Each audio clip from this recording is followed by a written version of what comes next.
Genèse chapitre 22. L'histoire, c'est jusqu'à 19 versets. On ne lira pas les 19 versets, mais je veux qu'on lise à partir du verset 11 jusqu'au verset. Commençons à partir du verset 10. Genèse 22 à partir du verset 10. Puis Abraham étendit la main et prit le couteau pour égorger son fils. Pour faire quoi? Égorger son fils. J'imagine bien les yeux de mon fils en train de me regarder alors que je suis sur le point de l'égorger. Verset 12.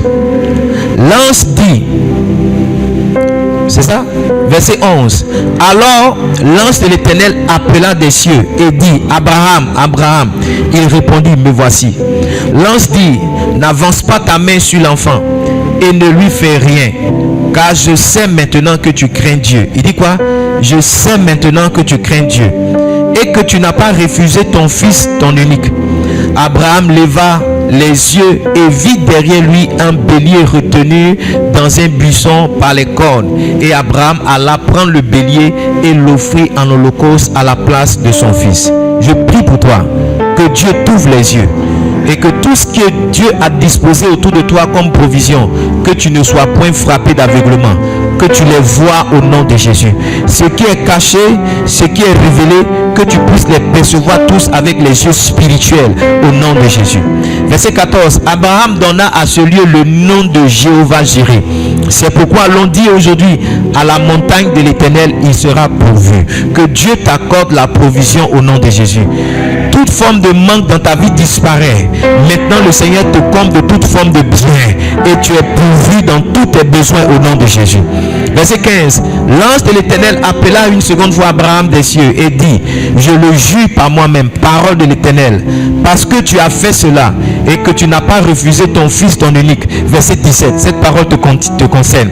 Je te bénirai et je multiplierai ta postérité comme les étoiles du ciel, comme le sable qui est sur le bord de la mer, et ta postérité possédera la porte de ses ennemis. Toutes les nations de la terre seront bénies en ta postérité. Lis avec moi les derniers mots. Parce que tu as obéi à ma voix. Lis encore. Parce que tu as obéi à ma voix. Je vous ai enseigné dans le mois de janvier 4 clés qui ouvrent le ciel. Je vais les rappeler. La première clé, c'est celle de bâtir la maison de Dieu. En Agé, le chapitre 1, le verset 8 au verset 11, la parole de Dieu nous fait comprendre clairement que ceux qui ne bâtissent pas la maison de Dieu, le ciel est fermé au-dessus de leurs têtes. Alléluia. Il dit, c'est pourquoi le ciel vous a refusé sa pluie, parce que vous n'avez pas bâti la maison de Dieu. La deuxième clé qui ouvre le ciel, je vous l'ai enseigné, elle se trouve dans le livre de Malachie au chapitre 3, le verset 10. Il dit, apportez à la maison du trésor vos dîmes, toutes vos dîmes, et vous verrez si pour vous je n'ouvre pas les écluses des cieux. Donc les cieux s'ouvrent dans la vie de ceux qui sont fidèles dans leur dîme. Je prie que Dieu te donne la grâce d'être fidèle dans ta dîme. Que tu ne payes pas ta dîme aujourd'hui et que demain tu oublies. Mais chaque fois que Dieu te visite d'une manière ou d'une autre, que tu apportes la dîme au nom de Jésus. La troisième clé, je vous l'ai enseigné, qui ouvre le ciel, c'est la prière. En Luc, le chapitre 3, le verset 21, la Bible dit que comme tout le peuple se faisant baptiser, Jésus aussi allait se faire baptiser. Et la deuxième partie du verset dit, pendant qu'il priait, le ciel s'ouvrit. Donc une clé qui ouvre le ciel, c'est la prière. Après, je vous ai dit qu'une autre clé qui ouvre le ciel, c'est la qualité de votre cœur. En Actes au chapitre 8, vous lisez à partir du verset 11 jusqu'au verset 8, jusqu'au verset 18, il est dit quelque part là, c'est Pierre qui parlait à Simon le magicien. Il lui a dit, tu n'as ni nos lits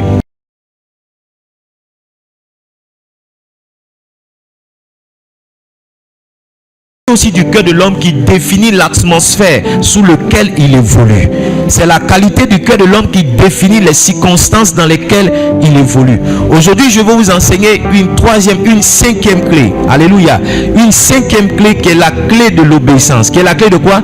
L'obéissance. Allons-y ensemble, s'il vous plaît, dans le livre de Deutéronome. Deutéronome, le chapitre 28. Donnez-moi le verset 12 ou le verset 13. Deutéronome 28. Lis avec moi, s'il te plaît. L'Éternel m'ouvrira son bon trésor, le ciel, pour envoyer à mon pays la pluie en son temps et pour bénir le travail de mes mains. Je prêterai à beaucoup et je n'emprunterai point. Ici, il dit, voici ce qui va arriver. Il dit, l'Éternel fera quoi? Il ouvrira son bon trésor, le ciel. Donc c'est Dieu qui ouvre le ciel. Mais l'ouverture du ciel que Dieu fait est conditionnée. Et allons-y au verset 1, on va comprendre la condition qui fait qu'au verset 12, on peut avoir le ciel qui est ouvert. Allons-y au verset 1, on va voir la condition ou la clé qui fait que le ciel peut s'ouvrir au verset 12. Lis avec moi s'il te plaît. Si tu obéis à la voix de l'Éternel ton Dieu, en observant et en mettant en pratique tous ces commandements que je te prescris aujourd'hui, l'Éternel ton Dieu te donnera la supériorité sur toutes les nations. Donc l'ouverture du ciel est conditionnée. L'ouverture du ciel obéit à des clés. Et l'une des conditions, l'une des clés, après les quatre premiers que je vous ai enseignés, c'est la clé de l'obéissance. C'est la clé de quoi? L'obéissance. Revenons dans le passage qu'on a lu en introduction, en Genèse chapitre 22, le verset 18. Il dit, toutes les nations de la terre seront bénies en ta postérité, parce que tu as obéi à ma voix. La chose la plus importante que Dieu cherche dans la vie de chacun de ses enfants, c'est l'obéissance. Tu peux écrire ça? La chose la plus importante que Dieu cherche dans la vie de tous ses enfants, c'est l'obéissance. C'est l'obéissance. S'il y a une chose principalement que Dieu veut voir dans ta vie, c'est combien de fois tu lui es obéissant. S'il y a une chose essentielle que Dieu cherche dans la vie de ses enfants, c'est l'obéissance. S'il y a une chose principale, une chose essentielle, une chose capitale, une chose vitale que Dieu recherche dans la vie de ses enfants, c'est l'obéissance. Vous pourrez tout donner à Dieu, mais si vous n'êtes pas obéissant, vous n'avez absolument rien fait. Allons-y ensemble dans le livre de 1 Samuel au chapitre 15. Je vais lire avec vous le verset 22. On va encore voir ici l'importance de l'obéissance. Combien Dieu accorde, quelle valeur est-ce que Dieu accorde à l'obéissance? Samuel dit, l'Éternel trouve-t-il du plaisir dans les holocaustes et les sacrifices comme dans l'obéissance à la voix de l'Éternel? Ça veut dire que rien ne fait autant plaisir à Dieu qu'un homme qui marche dans l'obéissance. Rien ne fait plaisir autant à Dieu qu'un homme qui obéit à sa voix et met en pratique tout ce qu'il lui donne comme commandement. Alléluia. Si les sacrifices sont de bonnes choses, si les holocaustes sont encouragés dans la maison de Dieu, la chose principale qui doit être encouragée dans la maison du Seigneur, c'est l'obéissance. Si le jeûne et la prière sont encouragés par le pasteur que je suis, la chose la plus grande que je dois encourager, c'est l'obéissance. En d'autres termes, la prière n'est rien, le jeûne n'est rien, le sacrifice n'est rien, les holocaustes ne sont rien s'il n'y a pas l'obéissance. C'est lorsqu'il vient s'ajouter sur l'obéissance, le jeûne et la prière, que ces choses-là prennent de la valeur. C'est lorsque vient s'ajouter sur l'obéissance les sacrifices que ces choses-là prennent de la valeur. Un sacrifice et une offrande qui n'est pas faite d'abord sur l'autel de l'obéissance ne produira pas le fruit. Beaucoup donnent et ne sont pas exaucés. Beaucoup donnent et ne voient pas la main du Seigneur parce que beaucoup donnent dans la désobéissance. Beaucoup donnent dans le péché. Excusez-moi, l'offrande n'est pas un substitut à l'obéissance. L'offrande n'est pas quoi? L'offrande n'est pas un substitut à l'obéissance. L'offrande n'est pas un substitut à l'obéissance. Tu ne viens pas faire une offrande pour racheter ton péché. Non.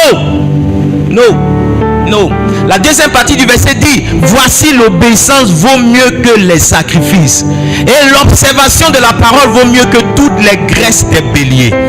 Quand Dieu veut classer l'importance de chaque valeur qu'il enseigne dans sa parole, il met l'obéissance au-dessus de tout. Ce mois de mars, tu dois te battre pour être encore plus obéissant.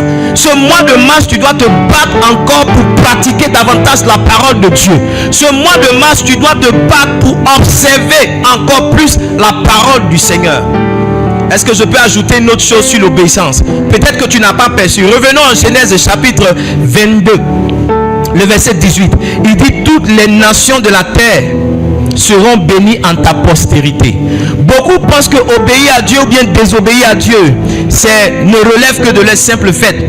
Ou bien ils sont les seuls à vivre les avantages ou les mauvaises conséquences de leur obéissance. Regarde, ton enfant peut payer le prix de ta désobéissance à Dieu. Yes. Tes descendants peuvent payer le prix de ta désobéissance à Dieu.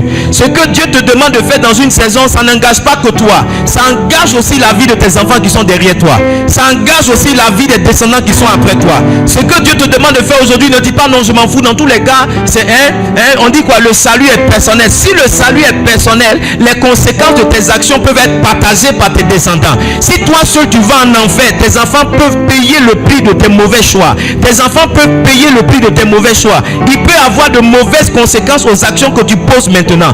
Donc ton obéissance ne doit pas simplement, tu ne dois pas te regarder uniquement toi pour obéir ou bien pour ne pas obéir. Tu dois regarder les gens qui sont après toi. La question que je me suis toujours posée à Dieu, c'est: où est-ce que tu serais si je n'avais pas obéi à l'appel?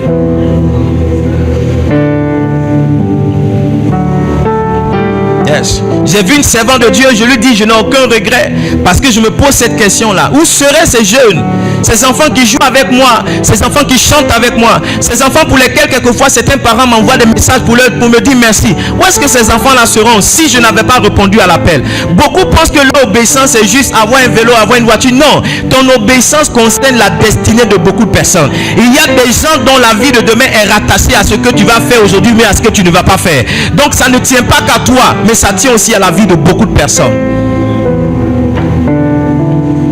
Yes. L'obéissance est une clé qui ouvre le ciel. Il dit: l'Éternel t'ouvrira son bon trésor, le ciel, d'abord si tu obéis à sa voix.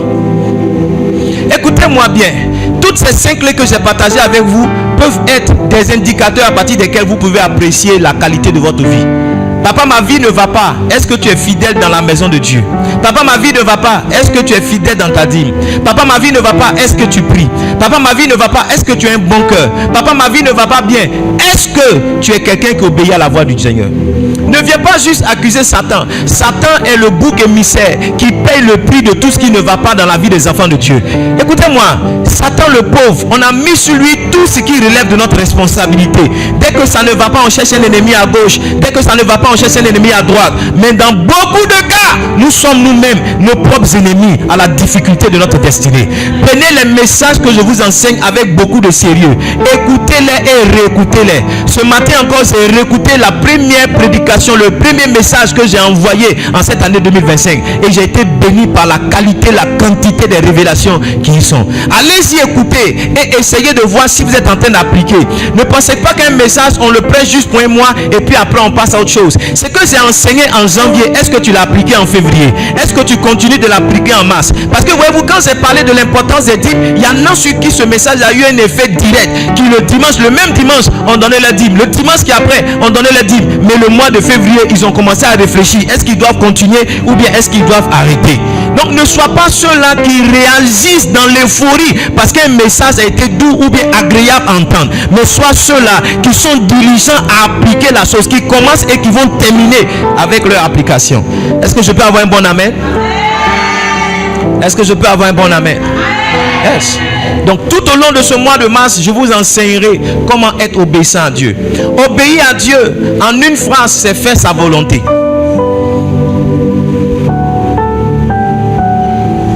En une phrase, c'est faire quoi? En une phrase, c'est fait quoi? Yes. Psaume 40, verset 9. Psaume 40, verset 9. Psaume 143, verset 10 aussi. Obéir à Dieu en une phrase, c'est fait quoi? Il dit: je veux faire ta volonté, mon Dieu. Je veux faire ta volonté, mon Dieu. Voici la décision, voici le souhait. Voici l'espérance d'un homme. Je veux faire ta volonté. Psaume 143, le verset 10. Enseigne-moi à faire ta volonté. Mets la main sur le cœur, dis: Seigneur, enseigne-moi à faire ta volonté. J'ai demandé à mes filles de composer un chant. Le dimanche prochain, vous l'aurez. Avec ce passage: enseigne-moi à faire ta volonté. Enseigne-moi. Mets la main sur le cœur, prie: Seigneur, enseigne-moi à faire ta volonté. Yes. Mon Dieu, mon roi,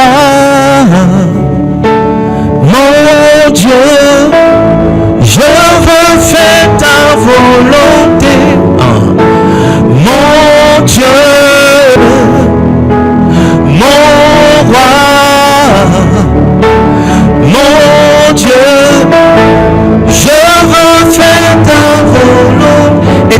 la volonté d'un homme est contenue dans son testament. Amen. Mais la volonté d'un homme aussi est contenue dans sa, on appelle ça les dernières volontés, les dernières paroles des morts. Quelqu'un connaît ça? Yes.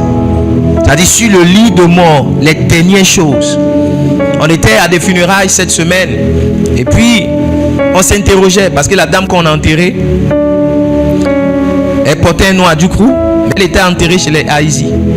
Donc dans les causeries, on a posé la question, comment ça se fait qu'elle soit enterrée là? Et puis quelqu'un nous a apporté la réponse et nous a dit qu'elle a dit à ses parents que si elle décède, elle souhaiterait être enterrée dans le village de son mari. Elle a dit aux parents de son mari aussi, s'il arriverait qu'un jour elle parte, elle souhaiterait aussi qu'on enterre dans le village de son... Pendant qu'elle était à l'hôpital, se battant avec sa santé, proche de la mort, elle a trouvé une dernière énergie. Elle a rappelé cette volonté-là d'être inhumée avec son mari. Et voici comment le tombe est. J'ai vu un caveau, le mari en bas et la dame est juste en haut. Et ils partagent ensemble la même tombe. Ils ont mis ici repose au pluriel. Et puis ils ont mis leurs deux noms. Ça m'a touché. Ça m'a donné une inspiration aussi.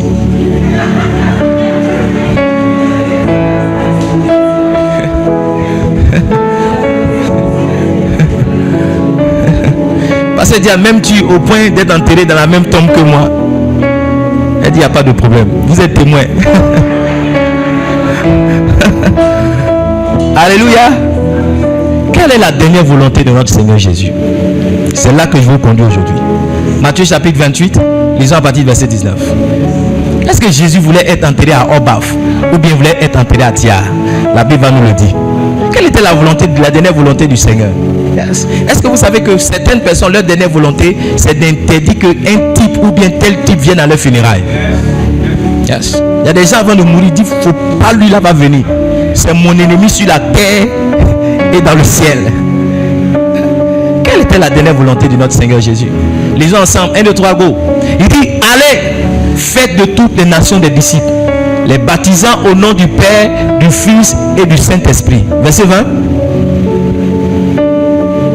Et enseignez-leur à observer tout ce que je vous ai prescrit.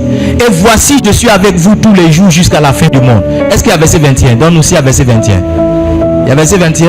Est-ce qu'il y a chapitre 29? Il y a chapitre 29. Regarde, il y a chapitre 29. Donc voici les deux derniers versets du livre de Matthieu. Et ces deux derniers versets-là traduisent la pensée, la volonté du Seigneur. Et s'il y a une chose après laquelle, Livingstone, regardez-moi, après laquelle nous devons chercher l'obéissance, ou une chose que nous devons coûte que coûte, pour laquelle nous devons coûte que coûte, à laquelle nous devons coûte que coûte obéir, c'est faire cette dernière volonté-là. Reviens au verset 19, c'est là d'aller. C'est là de faire quoi? Aller. Aller. Demandez à cette défini de m'envoyer mon livre. Il y a un livre qui s'appelle Aller. Je vais vous montrer ça. Allez. Allez.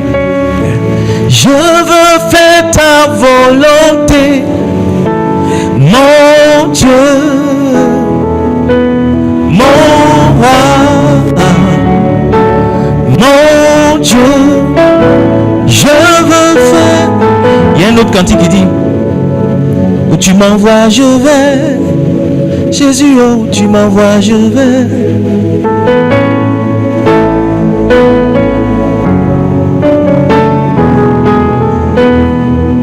Oh, où tu m'envoies, je vais. Où tu m'envoies, je vais. Tu m'envoies, je vais. Et tu m'envoies, je vais. Donc voici mon livre qui s'appelle Aller. Quand tu as les problèmes, il dit venez. Vous qui êtes chargé, fatigué, c'est pas ça. Après qu'il a fini de te décharger, il te donne un autre fardeau. Et puis il dit go. Donc j'explique dans ce livre-là l'intérêt de la mission. Comme une fois la mission est bénissante. C'est un livre en 2 tomes. Le deuxième tome, ça sera implanter une église. N'est-ce pas vrai que tu dis que partout je vais, je suis en mission pour le Seigneur? C'est pas ça? N'est-ce pas vrai que tu dis que je suis un implantateur d'église? Cherche à lire ce livre. Tu vas voir comment est-ce que tu peux être partout en mission et comment est-ce que tu peux être un implantateur d'église. Alléluia. Alléluia. Donc la dernière volonté du Seigneur, c'est que nous allions et que nous partions faire quoi? De toutes les nations des disciples en les baptisant au nom du Seigneur, au nom du Père, du Fils et du Saint-Esprit. Je peux réduire ou bien résumer cette longue phrase là pour dire que la dernière volonté de notre Seigneur, c'est d'évangéliser. Ça veut faire quoi? C'est d'évangéliser. S'il y a une chose à laquelle tu dois chercher, pour laquelle tu dois chercher l'obéissance, ou bien à laquelle tu dois coûte que coûte obéir, c'est la chose de l'évangélisation. Je suis béni dans cette église parce qu'on a un département d'évangélisation, mais dans ces temps-ci là, j'ai vu certains frères qui se sont levés de façon spontanée et qui ont commencé à faire des évangélisations. Le frère Cédric a ouvert la voie l'année dernière avec son appareil, il a évangélisé, mais ces 2 temps-là, il est un peu rétrogradé. Amen. Et d'autres sœurs ont pris le relais. Elles sont dans la ville chaque week-end, chaque vendredi, chaque samedi, en train d'évangéliser. La chose qui a commencé avec une personne a continué avec 2 personnes. Maintenant, je vois une 3e personne, je vois une 4e personne qui vient. Et je veux, pendant que je suis en train de prêcher, les encourager à continuer. Ne faites pas comme ceux qui démarrent et qui ne savent pas être consistants ou bien persévérants. Allez jusqu'à la fin. Amen. Amen. Donc une chose à laquelle nous devons obéir, c'est quoi? C'est l'évangélisation. L'évangélisation. Je vais parler très rapidement sur l'évangélisation ce matin. Tout ce que j'ai dit, c'est juste le préambule pour introduire mon message. Amen. C'est maintenant que je commence à prêcher. Amen. Romains chapitre 15. Lisons à partir du verset. Lisons à partir du verset 11, pourquoi pas.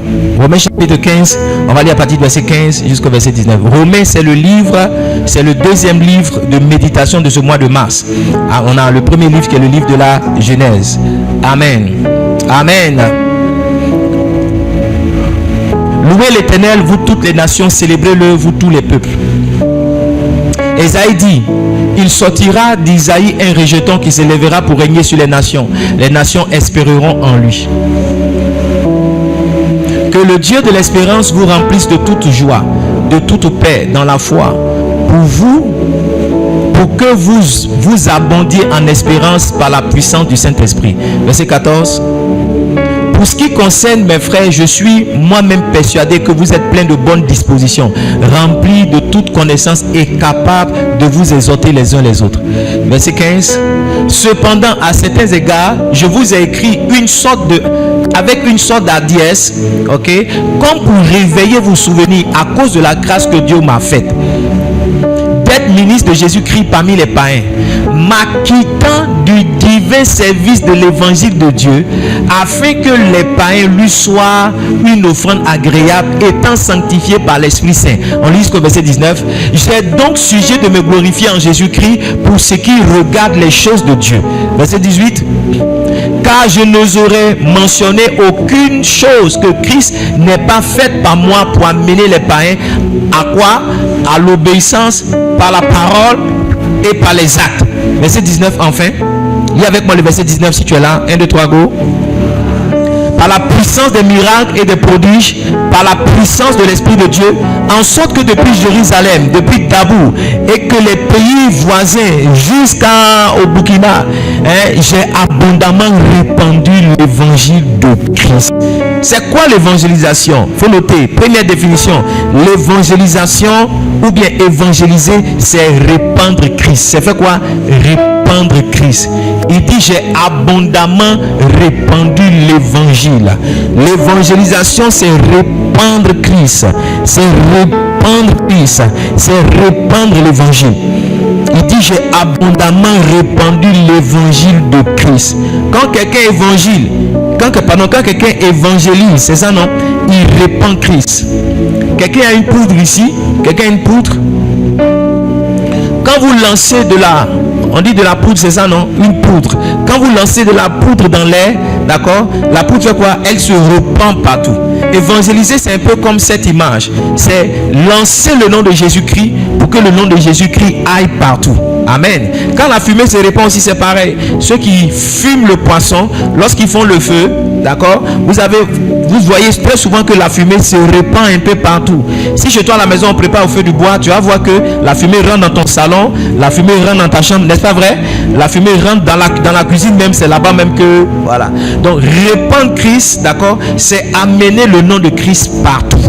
Et cette année, amen, ce mois de mars, le 12 et le 13, nous serons dans le village de Tia. Tiens-toi debout, dis Tia Samo. Dis bien Tia Samo. Tous Touche ton voisin, dis au Simon. Voilà, au Simon. Voilà, dis au Simon. Voilà, tiens, Samo, ça veut dire tiens, on arrive là-bas. C'est pas tiens, on vient. Au Simon, ça veut dire viens en partie. C'est pas ça? Hein? Voilà, c'est ça. Simon. Tu as pris 2 mois du coup aujourd'hui. Samo et puis aussi. Amen. Qu'est-ce que l'évangélisation? Deuxième chose, évangéliser, c'est annoncer l'évangile. C'est fait comment? Donne-moi le verset 20. Nous sommes toujours dans le livre de Romains chapitre 15, le verset 20. Il dit, je me suis fait honneur d'annoncer l'évangile là où Christ n'avait point été nommé. Donc évangéliser, c'est annoncer l'évangile. Quelqu'un va me dire, pasteur, l'évangile c'est quoi? 1 Corinthiens chapitre 15. Lisez les 3 premiers versets. Vous allez voir que l'évangile c'est le message de Christ qui concerne sa naissance, sa mort, sa résurrection et son retour prochain. L'évangile c'est quoi? C'est le message qui concerne Jésus-Christ, mais plus précisément sa mort, sa résurrection, alléluia, sa mort, sa naissance, sa mort, sa crucifixion, mais sa résurrection et son retour prochain. En d'autres termes, tout évangile que vous annoncez qui ne présente pas Jésus, qui ne présente pas Jésus qui est mort, qui est ressuscité, qui ne présente pas Jésus qui reviendra bientôt, ce n'est pas l'évangile. Vous êtes en train de tout faire sauf évangéliser. Sauf évangéliser. Je n'ai pas envie d'être long ce matin et Dieu va m'aider à le rester. Deuxième chose que je veux que tu notes, ça concerne quels sont les objectifs de l'évangélisation. On a défini l'évangélisation, je vous ai dit, c'est répandre Christ. Amen. C'est aussi annoncer l'évangile. Répandre Christ, annoncer l'évangile. Évangélisation, c'est répandre Christ et annoncer l'évangile. Quels sont les objectifs de l'évangélisation? Dans cette église, on dit que quand on sait le pourquoi d'une chose, on la fait comment? On la fait aisément. Parler d'objectifs, c'est parler de pourquoi nous évangélisons. Pourquoi est-ce que nous allons fermer notre église un mercredi soir, nous retrouver dans un village à Ducrou? Le village de Tia, il est quand même à 40 minutes d'ici. Oui, il est quand même à 40 minutes d'ici. À peu près une vingtaine ou une trentaine de kilomètres d'ici. Alléluia. Pourquoi nous allons laisser nos enfants, nous allons laisser nos activités et nous rendre à 30 km d'ici? Pourquoi nous allons payer plus d'1 million de francs CFA? Pourquoi nous allons dilapider cette somme d'argent? Pourquoi nous allons dépenser cette somme d'argent? C'est important que je vous donne ça. Première raison pour nous, ou bien premier objectif de notre évangélisation, nous voulons donner les païens à Dieu comme offrande. Nous voulons donner les païens à Dieu comme offrande. Il faut écrire donner les païens à Dieu comme offrande. Romains chapitre 15, le verset 15 au verset 16. Romains 15, verset 15 à 16. Il dit, cependant, à certains égards, je vous ai écrit avec une sorte de hardiesse, comme pour réveiller vos souvenirs à cause de la grâce que Dieu m'a faite d'être ministre de Jésus-Christ parmi les païens, m'acquittant. Évangéliser, c'est un service, un service divin dont tout enfant de Dieu doit s'acquitter. Il dit m'acquittant du divin service de l'évangile de Dieu, afin que les païens soient comment? Soient une offrande agréable. Ce qu'on donne à Dieu, ce n'est pas seulement l'argent. On peut donner aussi à Dieu une vie, une âme. Une âme gagnée, c'est une offrande faite à Dieu. Une âme gagnée, c'est une offrande faite à Dieu. Pasteur Anissé, écrivez ça, mettez-y ma photo et renvoyez-moi cela s'il vous plaît. Une âme gagnée, c'est comment? C'est une offrande faite à Dieu. Une âme gagnée, c'est une offrande faite à Dieu. Un homme qui gagne des âmes, c'est un homme qui offre à Dieu. C'est un homme qui offre à Dieu. Et laissez-moi vous dire que le prix d'une âme est bien plus importante que toute somme d'argent que vous pouvez donner à Dieu. Toute forme d'argent, toute sorte d'argent, toute quantité d'argent que vous pouvez donner à Dieu ne peut pas équivaloir la vie d'une seule âme que vous allez gagner pour lui.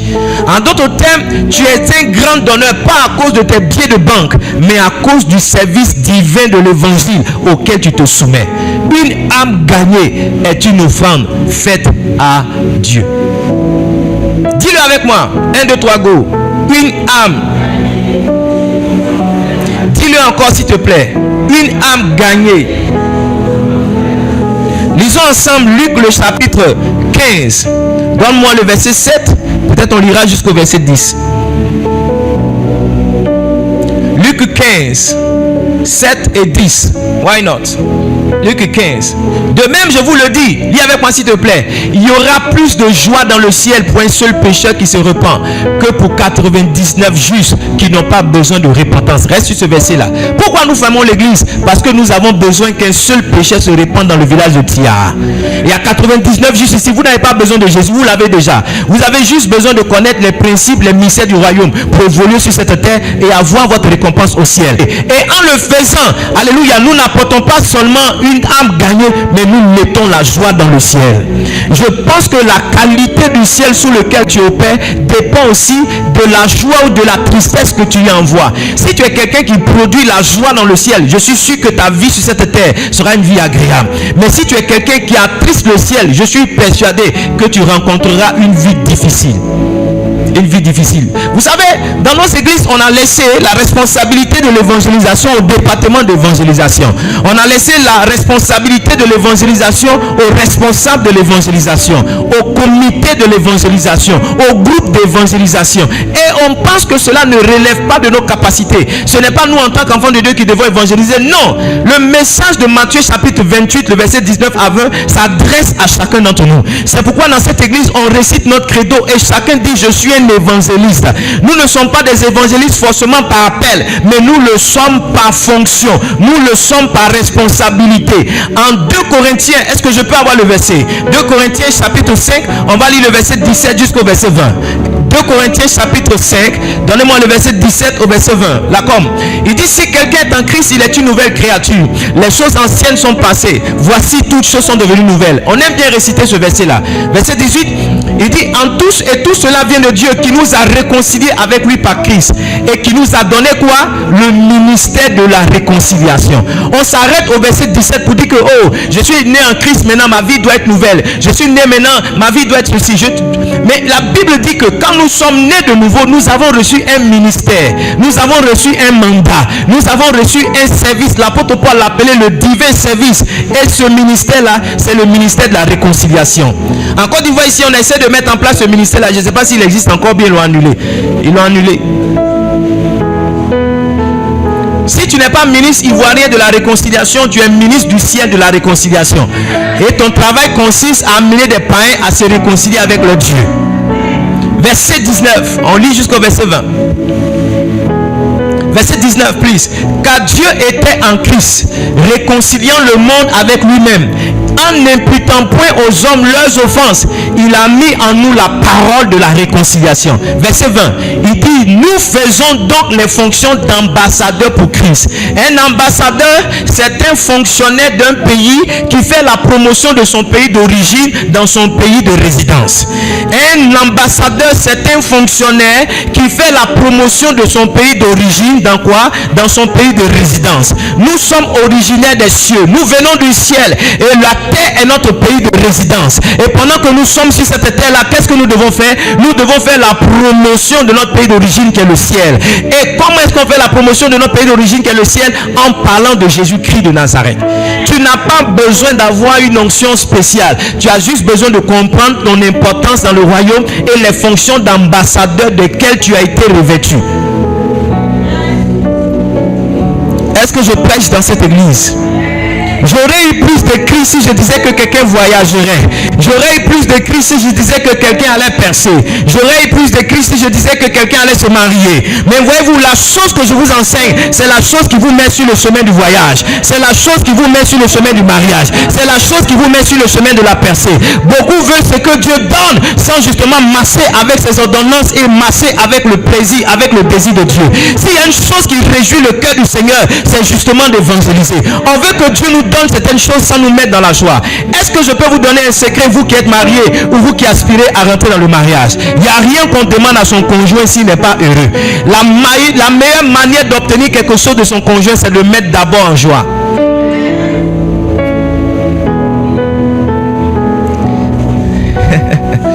La meilleure manière d'obtenir quelque chose de son conjoint, c'est de le mettre d'abord en joie. C'est une erreur quand tu te réveilles le matin de dire à ton mari que tu veux l'argent. Est-ce qu'il est heureux d'abord? C'est une erreur que tu te lèves matin. Vous aimez quand je parle des choses comme ça. Tout à l'heure je parlais, vous étiez silencieux. Amen. Amen. Non, je vais faire, tu vois.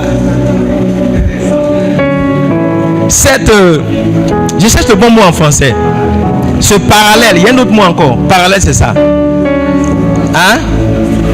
Digression, c'est bon. Cette comparaison, yes. Analogie, c'est le mot que je cherche. Je vais faire cette analogie pour que vous compreniez quelque chose. C'est une erreur, monsieur, de demander à ta femme de manger, de te faire manger du poulet braisé le soir, alors qu'elle n'est pas heureuse. Tu demandes les choses à Dieu, est-ce que Dieu est heureux?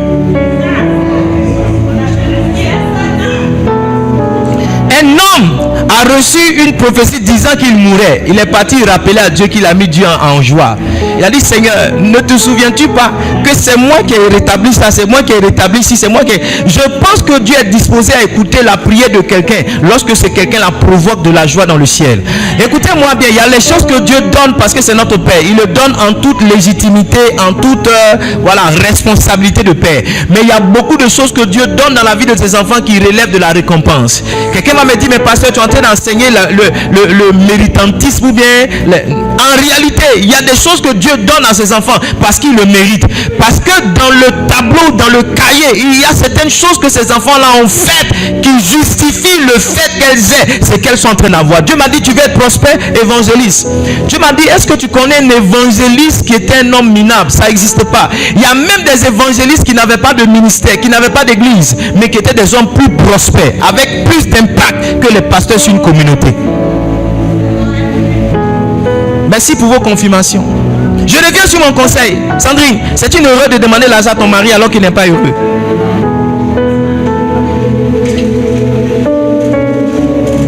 C'est une erreur.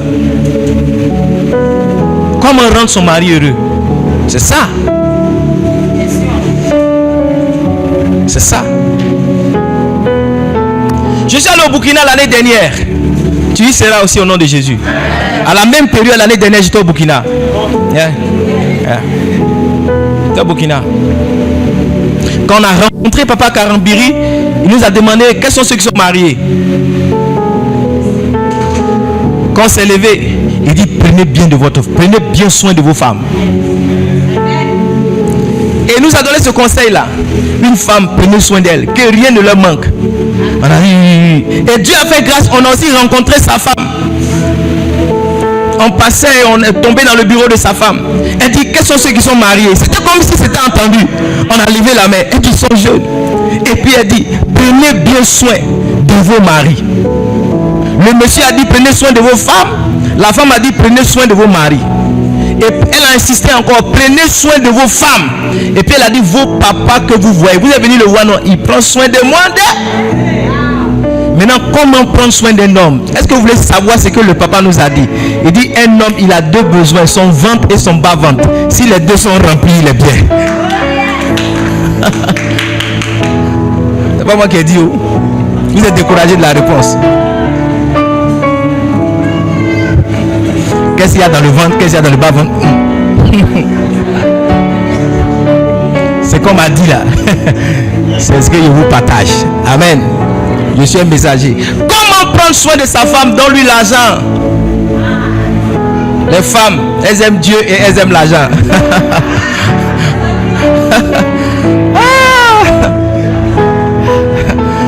Amen ou amen pas? Tu veux voir le sourire de ta femme? Donne-lui un billet. Yeah. Elles aiment Dieu et elles aiment l'argent. Parce que Dieu a dit une enveloppe. Une enveloppe enceinte. Les femmes.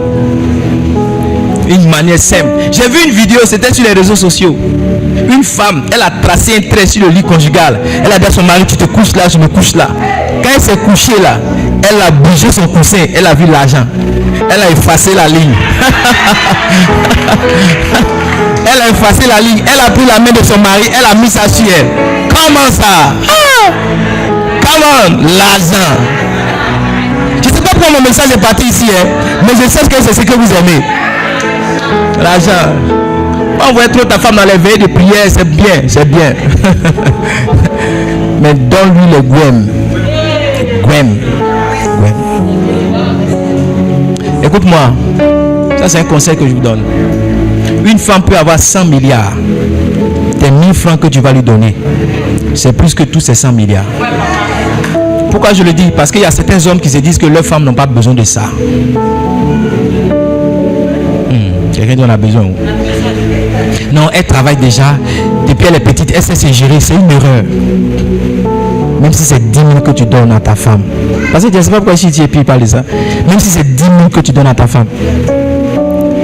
Ah, tiens. Dis dans le micro, En fait, depuis avant-hier, je ne me sens pas trop bien. Donc, hier nuit, on était dans le salon. Je me plaignais de ma douleur et puis on m'a tendu une enveloppe. Très ancienne. Donc, dans ça là, mes douleurs diminuent. Elle dit qu'elle a reçu l'enveloppe, sa douleur a diminué. Je l'ai vu, elle marche comme ça. Je dis c'est quoi? Elle dit mes reins, mon dos. Je dis je connais le médicament. Ça là, je connais son médicament. Je dis ma chérie, aujourd'hui c'est le 1er mars. Viens, on va faire le point. Viens, on va faire le budget du mois. Avant qu'on ne parle, j'ai dit tiens. Elle dit non. La dernière chose que ma femme m'a dit avant qu'on ne dorme, elle dit merci de prendre soin de moi. Elle est malade, mais elle s'est habillée de venir à l'église. Tu vois, si elle n'est pas dessus dans la ville, elle dit je suis malade, allez-y à l'église sans moi. Elle dit mon pied aujourd'hui là il ne peut pas marcher. Elle dit tu veux que je fasse ta petite exhortation? Je dis mais tu es malade. Elle dit je peux faire. J'ai dit, tu vois, quand je vous parle, vous pensez que ça c'est concret. C'est comment? C'est concret. C'est comment? C'est concret. Bon, revenons dans le message. Donc si tu sais comment ça marche, toi aussi, tu dois mettre la joie dans le ciel. Si Dieu est heureux pour toi, si tu sais mettre la joie dans le ciel, Dieu va toujours se tenir pour toi. Yes. Dieu va toujours se tenir pour ton besoin. Toujours.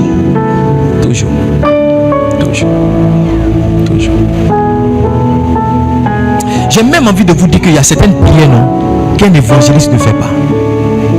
Yes. Il y a certaines prières qu'un évangéliste. Je crois qu'il y a un moyen aussi de booster ses finances. En tant qu'église, en tant que particulier, c'est de mettre son argent dans ce qui concerne l'évangélisation. Est-ce que vous savez qu'il y a des entreprises internationales qui cherchent des hommes de Dieu sérieux dans lesquels ils vont apporter leur argent pour faire l'évangélisation? Je suis dans un mouvement d'évangélisation à l'international et nos salaires sont payés mensuellement, pas par des particuliers qui veulent s'assurer que le travail d'évangélisation est fait et puis chaque mois, parce qu'ils ont conscience que mettre l'argent dans le service pour Dieu, dans le salut des âmes, c'est un moyen de faire prospérer son argent. Okay. Premier objectif pour lequel nous évangélisons, j'ai dit c'est de faire quoi? Offrir des quoi? Des âmes à Dieu.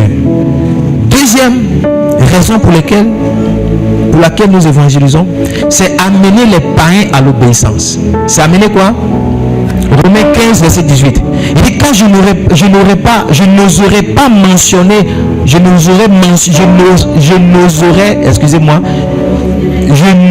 merci Pasteur Diane, car je n'oserais mentionner aucune chose que Christ n'ait pas faite par moi pour amener les païens à l'obéissance. Quand on dit l'obéissance, ça veut dire que la foi en Christ. Yes. On ne veut pas les offrir seulement à Dieu, mais on veut les amener à des principes. On veut les amener à une parole. On veut les amener à une manière de penser. On veut les amener à une manière de faire. Écoutez-moi, les païens ont vu, c'était je crois Antioche, en Actes chapitre 11, le verset 26, les païens ont vu les chrétiens et ils ont dit ces gens-là sont des chrétiens. Christos, ils les ont appelés des petits Christ. Pourquoi? Parce qu'ils avaient la même manière de faire, les mêmes principes. Donc la vie chrétienne, ce n'est pas le fait de crier Jésus, non. C'est un ensemble de principes avec lesquels on marche. Et c'est tout cet ensemble de principes-là qu'on appelle l'obéissance, qu'on appelle la foi. Est-ce que vous me suivez? Donc les deux raisons, on veut faire quoi? On veut offrir des païens à Dieu comme quoi? Comme offrande. Deuxième, on veut les amener à l'obéissance de la parole. Quels sont les moyens qui nous sont mis à disposition pour évangéliser? Voici le troisième grand point que je vais aborder. Et juste après ça, je vais vous donner les intérêts pour le faire et nous allons prier. Amen. Amen. Romains chapitre 15, lisons le verset 18 et le verset 19. Romains 15, verset 18, verset 19. Il dit, c'est ça, verset 18, verset 19. Car je n'oserais mentionner aucune chose que Christ n'ait pas faite par moi pour amener les païens à l'obéissance. Lis avec moi la suite. Par la parole, par les actes et par, verset 19, et par la puissance. Verset 19, please. Et par la puissance des miracles et des prodiges, par la puissance de l'Esprit de Dieu. Il y a trois moyens par lesquels, il y a trois méthodes que nous pouvons utiliser quand nous parlons d'évangélisation. La première méthode, je l'ai appelée la méthode de la parole. Alléluia. La deuxième méthode, c'est la méthode des actes. Et la troisième méthode, c'est la méthode de la puissance. La méthode de la parole consiste à présenter Jésus-Christ. Elle consiste à parler. Très souvent dans la méthode de la parole, on utilise, c'est vrai, les versets, on explique comment Jésus est mort, comment il est ressuscité, mais très souvent on utilise chacun son témoignage. N'est-ce pas vrai? Quand on se tient dans la rue, on dit, moi que vous voyez là, j'étais comme cela, mais Jésus-Christ est rentré dans ma vie, je suis devenu comme cela. Et quelquefois, par la pertinence de notre témoignage, par la dextérité de nos paroles, certaines personnes sont convaincues, et aussi par l'assistance du Saint-Esprit, certaines personnes sont convaincues. Il n'y a eu aucune offrande qui a été faite, il n'y a eu aucun miracle qui a été fait, mais simplement par la perspicacité de notre parole, certaines personnes sont gagnées à Christ. Est-ce que vous me suivez? Est-ce que vous me suivez? Donc ici, nous tous, nous pouvons parler. Nous pouvons rendre le témoignage de qui nous étions. Nous pouvons rendre le témoignage de comment nous avons rencontré Christ. Et nous pouvons rendre le témoignage de ce que nous sommes en train de devenir avec lui. Donc ce niveau d'acte, cette méthode-là, nous tous, nous pouvons l'employer ici. Nous tenir quelque part dans une maison, nous tenir quelque part dans un coin de rue, nous tenir quelque part dans un bus, nous tenir quelque part dans un marché et puis parler. Et puis faire comment? Parler. C'est la méthode de la prédication. Donne-moi s'il te plaît, toujours dans le livre de Romains. Romains chapitre 10, je vais lire à partir du verset 13. Le verset 13, le verset 14 et le verset 15 éventuellement. Romains chapitre 10. Verset 13. Car quiconque invoquera le nom du Seigneur sera sauvé. Maintenant regarde le verset 14. Il dit, comment invoqueront-ils celui en qui ils n'ont... Verset 14. Comment invoqueront-ils celui en qui ils n'ont pas cru? Et comment croiront-ils en celui dont ils n'ont pas entendu parler? Et comment entendront-ils parler s'il n'y a personne qui prêche? Donc il faut que quelqu'un prêche, il faut qu'un homme prêche, il faut qu'une femme prêche, il faut qu'un jeune prêche pour qu'un frère entende parler de Christ et que sa conversion arrive. Donc la première méthode par laquelle nous évangélisons, c'est la méthode de la parole, la méthode de la prédication, la méthode du témoignage. Et ça, tu n'as pas besoin d'un quelconque financement. Tu as juste besoin d'être en bonne santé, t'arrêter, le courage, t'arrêter et parler. Amen. Amen. C'est la première méthode. Ou le premier moyen, si vous voulez. C'est la même chose. Deuxième méthode. Bon, première méthode. Lisons. Voyons un exemple en Actes chapitre 2. On va lire le verset 37 et le verset 38. Actes chapitre 2. Vous vous rappelez quand le Saint-Esprit est tombé sur en Actes chapitre 2, ils ont parlé en langue, ils ont prophétisé. Mais la Bible dit après cela, ils se sont mis à évangéliser quand on se moquait d'eux. Pierre a pris la parole et il a prêché. Après avoir entendu le discours de Pierre, donc voyez-vous, cette méthode-là, c'est la méthode du discours. Ils eurent le cœur vivement touché. Donc tu peux parler et les gens auront le cœur vivement touché. Et il dit à Pierre, homme frère, que ferons-nous? Verset 38. Pierre leur dit, répentez-vous et que chacun de vous soit baptisé et vous recevrez le don du Saint-Esprit. Donc c'est simplement par la parole, c'est simplement par un discours, c'est simplement par un message que des gens ont eu le cœur touché et que ce jour-là, la Bible dit 3000 personnes ont été gagnées et baptisées. Donc la première méthode pour nous pour évangéliser, c'est la parole, c'est la prédication. C'est pourquoi un homme aussi doit s'enseigner, doit connaître la parole. Parce que quand vous lisez le discours de Pierre, Actes chapitre 2, donne-moi le verset 17 et le verset 18. Pierre a cité un verset mentionné dans le livre de Joël. Actes chapitre 2, verset 17. Il dit, dans les derniers jours, dit Dieu, je répandrai de mon esprit sur toute chair. Ce passage-là est sorti du livre de Joël. Et c'est parce que Pierre avait justement connaissance de ce chapitre, de ce verset-là, qu'il a pu le donner. N'allez pas dans la rue si vous n'êtes pas des hommes et des femmes qui lisez au moins votre Bible. Parce qu'aujourd'hui, là, on a affaire à des gens qui sont un peu calés intellectuellement. Amen. Donc arrangez votre discours avec de la connaissance. Bonifiez votre discours. Surtout nos frères de KP là, qui disent que leur gars c'est lui qui est Jésus là. Ils prennent quelques versets de la Bible, ils sortent ça de son contexte et puis ils disent que voilà, le monsieur c'est lui qui est le Christ. C'est lui qui est le nouveau prophète. Le prophète quoi là? Comprend plus rien. Yeah.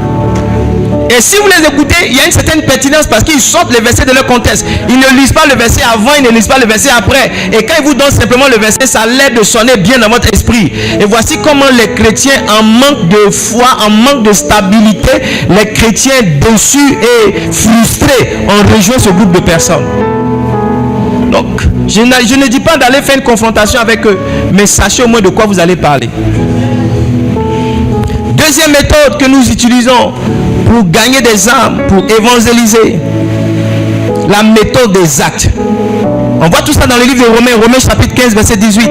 Il dit, pour amener les païens à l'obéissance par la parole et par les actes. Les actes c'est quoi? C'est aussi ce qu'on appelle les actes de compassion. Tout n'est pas de crier Jésus, Jésus, Jésus, Jésus. Quelquefois les gens ont besoin de voir quelque chose que vous faites pour eux, qui montre justement cet amour de Jésus là.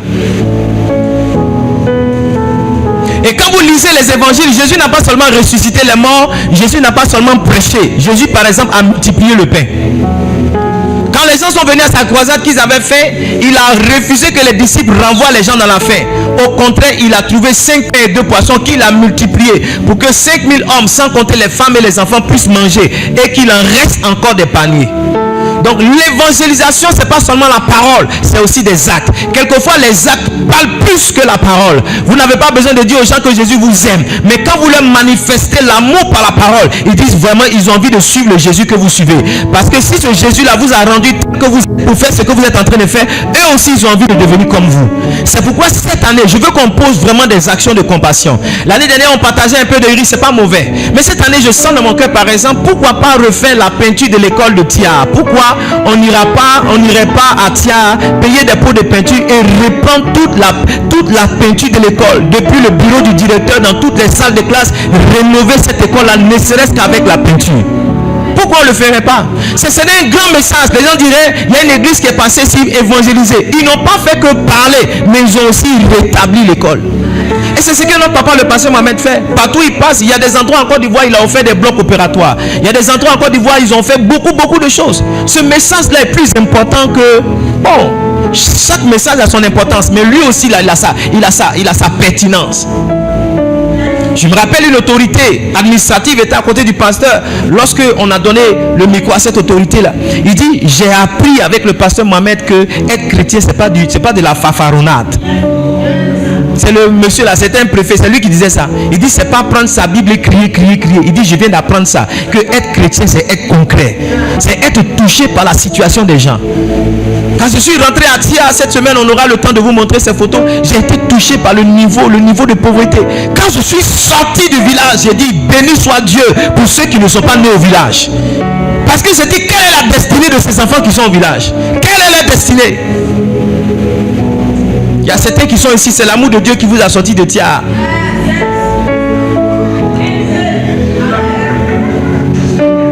Quelle? Parce qu'au village, il y a 2 activités majeures pour les hommes. Aller à la pêche, boire belé et puis enceinter. Donc 3 activités majeures. Oui, c'est ça au village. C'est ça au village. Aller au champ, pour ceux qui sont plus courageux, revenir creuser avec belé. Quand on est rassasié, au village on doit à 19h. Ou bien, au village on doit à 19h. C'est en ville ici, à minuit vous êtes encore sur les réseaux sociaux, il n'y a pas de réseau là-bas. À 19h tout le monde est couché. À 4h ils sont partis. Oui, quand je sortais là, j'ai dit Seigneur merci. Parce que tu sais ton environnement définit aussi ta destinée. Hein? Si on ne connaît pas ta fin, où tu as commencé aussi là, ça peut agir sur ton parcours. C'est pourquoi un mauvais départ peut te disqualifier dans la vie. Donc être né au village, c'est un mauvais départ aussi les gars. Je vous dis la vérité. Vous êtes né en ville, pour certains vous êtes né au village, mais une tante vous a pris pour venir en ville. Bénissez Dieu, hein.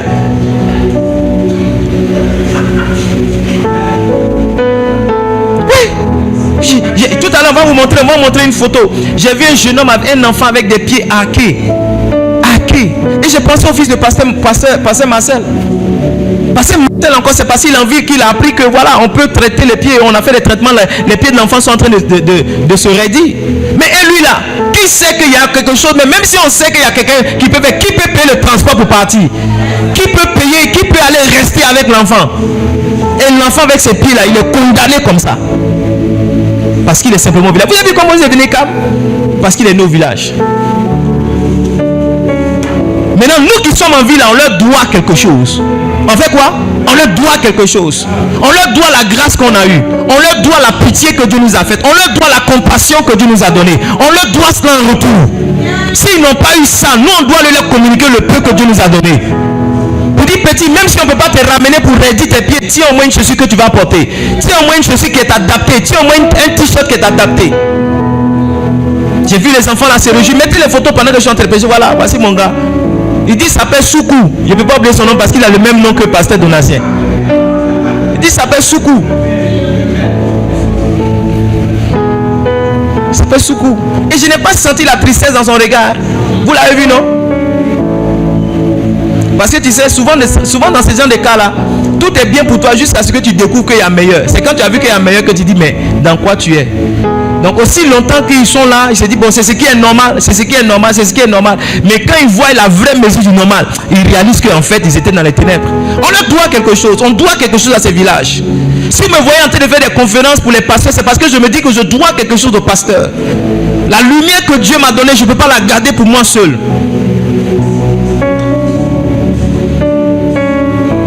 Donc on va avoir des actes de compassion. Va acheter un t-shirt, va acheter, ne prends pas un habit là que tu ne portes plus, ça là pour venir donner à quelqu'un.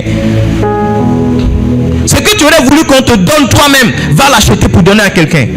C'est ça le message. C'est ça le message. Le message c'est aussi l'action. L'action, l'évangélisation c'est l'action. Les blancs ne sont pas venus seulement avec la Bible, ils sont venus avec des vêtements pour nous habiller. Avant on se promenait des pots de bananiers, des pots de figuiers, des pots de manioc. Ils nous ont aidés. Vous a aidé. Vous êtes en tenue à Djoukoulou. Est-ce que vous savez que vos tenues là c'est fabriqué en Hollande? Les Adjoukou ne fabriquent pas pain. Font manioc, même EVA. Tout ça là, ce sont les blancs qui nous ont envoyé. Les cacaoyers, tout ça, c'est les blancs qui nous ont envoyé. Ils ne sont pas venus seulement avec Jésus, non. Ils sont venus avec des choses concrètes. Ils ont posé des actions. Ils ont créé des écoles. Vous qui allumez les catholiques sont sorciers là. Beaucoup d'entre nous, c'est les catholiques qui nous ont aidés. Non, je ne vais pas à l'église catholique. Tu ne vas pas à l'église catholique alors que tu es parti à l'école catholique.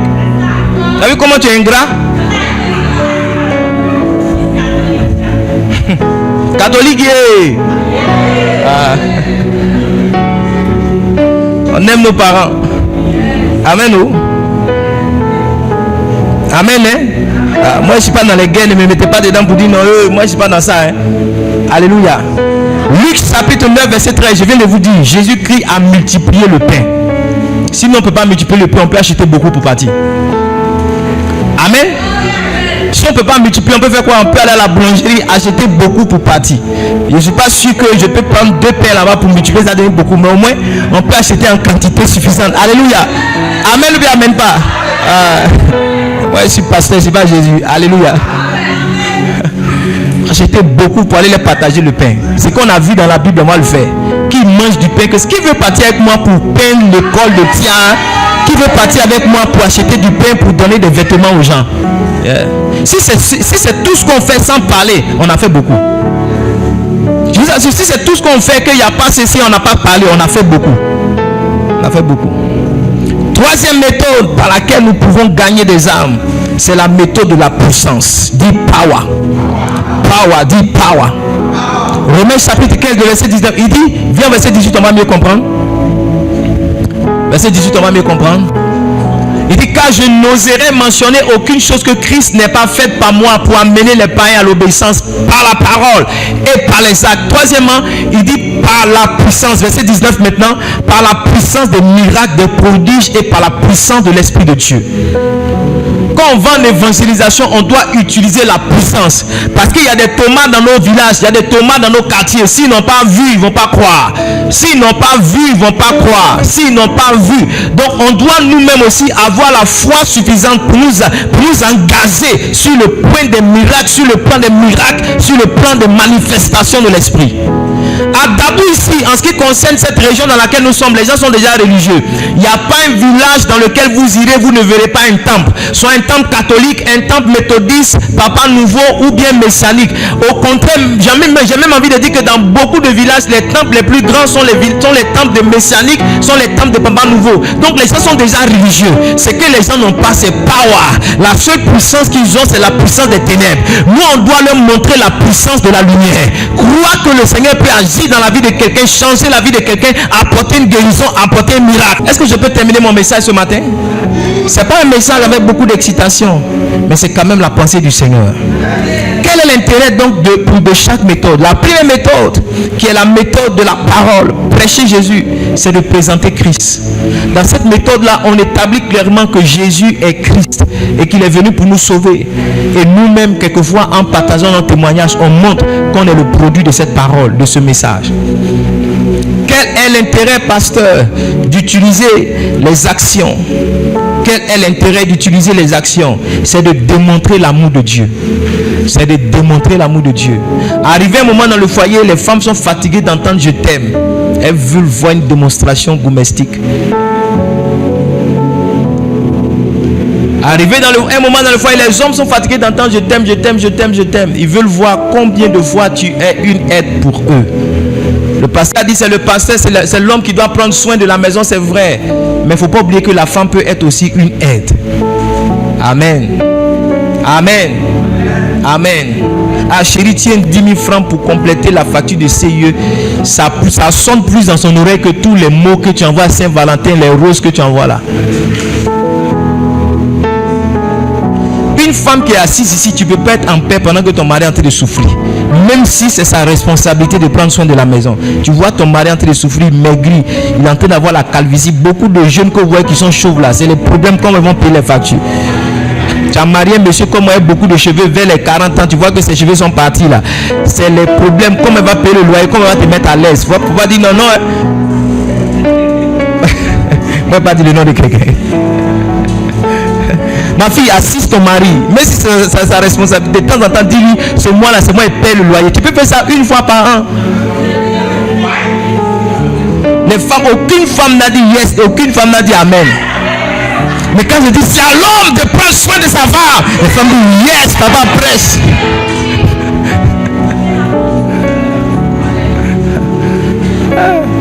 Maman, ton mari est là, il dit non. Toi-même tu as l'argent sur toi, tu dis chérie. On vient de couper le courant. Et puis ton mari dit il n'y a pas un 2000 là-bas, tu dis il n'y a rien. Hey, les femmes. Oh. Il y a une chante, Pasteur Fabrice, il y a une chante qui m'a raconté un témoignage. Il n'était pas au supermarché à sa femme. Puis il avait l'argent sur lui, donc il a donné l'argent à sa femme. Il dit tiens ton argent du mois. Sa femme a eu l'argent, 100 000 ou bien 300 000. Donc il a fait les achats, Quand il est arrivé à la caisse là, quand ils ont tapé le montant total, c'était plus que ce qu'il avait dans la poche. Donc il a dit à sa femme, l'argent que tu as donné là, donne-moi 10 000. Sa femme, il n'en a rien.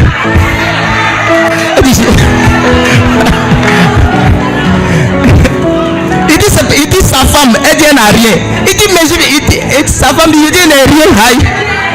Si elle n'a rien, tu as pas l'argent moi, je dis elle n'a rien. Écoutez, il a enlevé ce qui était surprise dans les achats. Les femmes. Oh, ayez pitié de nous. Elle dit je n'ai rien. Il dit mais je viens de te donner tout à l'heure dans les rayons. Elle dit je dis monsieur je n'ai. Quand c'est comme ça, elle dit c'est déjà calculé. S'il vous plaît, je suis sérieux maintenant. Écoutez-moi, l'amour ce n'est pas dans les paroles, l'amour c'est dans les actes. L'intérêt de manifester des actes de compassion pour les gens qui sont là-bas, pour nous, on est tenté de leur montrer l'amour.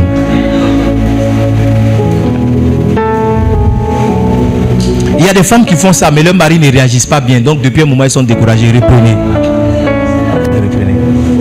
Je vous dis de reprendre. Ça, c'est une instruction prophétique. Reprenez. Il y a des femmes qui achètent des choses pour leur mari très cher. Mais même un soutien-gorge de monsieur n'a jamais acheté. Les gars, ressaisissez-vous. Amen. Ce qui est bien, c'est que j'enseigne l'évangélisation, j'enseigne en même temps le mariage. C'est bon, non? Quelqu'un dit c'est le message. Troisième intérêt de la puissance. Pourquoi est-ce qu'il faut enseigner la parole avec la puissance? Pourquoi il faut démontrer la puissance? Pour que la foi des gens soit basée sur Dieu. Pour que quoi? Pour que quoi? Pour que quoi? Toujours 1 Corinthiens chapitre 2 verset 4. Il dit: et ma parole et ma prédication ne reposaient pas sur les discours persuasifs de la sagesse, mais une démonstration d'esprit et de puissance. Donne-moi verset 5. Verset 5. Lis avec moi s'il te plaît. Afin que votre foi fût fondée non sur la sagesse des hommes, mais sur la puissance de Dieu. On veut démontrer la puissance de Dieu pour que la foi des gens soit établie sur Dieu et non sur l'homme. Amen. Pour que la foi des gens soit établie sur quoi? Sur Dieu et sur l'homme. Je vais conclure mon message en vous disant ceci. En vous disant ceci. Notre appel, tous, c'est l'appel à l'évangélisation. Nous avons tous un ministère de base. C'est le ministère de l'évangélisation. Gagner des âmes, nous sommes tous appelés à le faire. Le mercredi 12, le jeudi 13, ne restez pas dans cette église. Accompagnez-nous à Tia. Venez avec nous sur le terrain de l'évangélisation. Trouvez-vous une chemise Parcours 42, trouvez-vous un t-shirt, on rendra les t-shirts disponibles. Si vous avez un ancien, faites l'effort de renouveler. D'accord? Si vous avez un ancien, faites l'effort de renouveler. Alléluia. Amen. Et soyez avec nous sur le terrain de l'évangélisation. C'est la chose la plus belle, la plus grande. J'aime le ministère, j'aime servir le Seigneur. Mais une chose que je fais qui me touche moi-même, c'est lorsque je suis sur le terrain de l'évangélisation. L'un de mes premiers titres, c'était évangéliste. Il y en a qui continuent de m'appeler comme ça. Et je ne veux pas que ça change d'ailleurs. Évangéliste, je veux gagner des âmes. Gagner des âmes à Christ. Gagner des âmes à Jésus. Si nous avons connu la lumière, nous devons cette lumière-là aux autres. Nous avons l'obligation de présenter cette lumière. C'est pas ça. Et on n'allume pas une lampe pour la mettre sur quoi? Sur le boisseau. On la met sur le chandelier avec elle éclair. Nous devons être sur le chandelier pour éclairer les gens. Nous ne devons pas cacher notre lumière à Livingstone Calling. Tous les dimanches, nous sommes là. Et puis d'autres personnes qui ont besoin de nos lumières sont en train de souffrir. Aujourd'hui, j'ai voulu que ça soit le lancement de la campagne d'évangélisation Parcours 42. C'est pourquoi je vous ai demandé de venir dans les t-shirts, de venir en tenue à du crew. Parce que officiellement, on veut lancer la campagne d'évangélisation cette année. Alléluia. Que Dieu nous bénisse, que Dieu nous garde. On va se tenir debout et on va prier.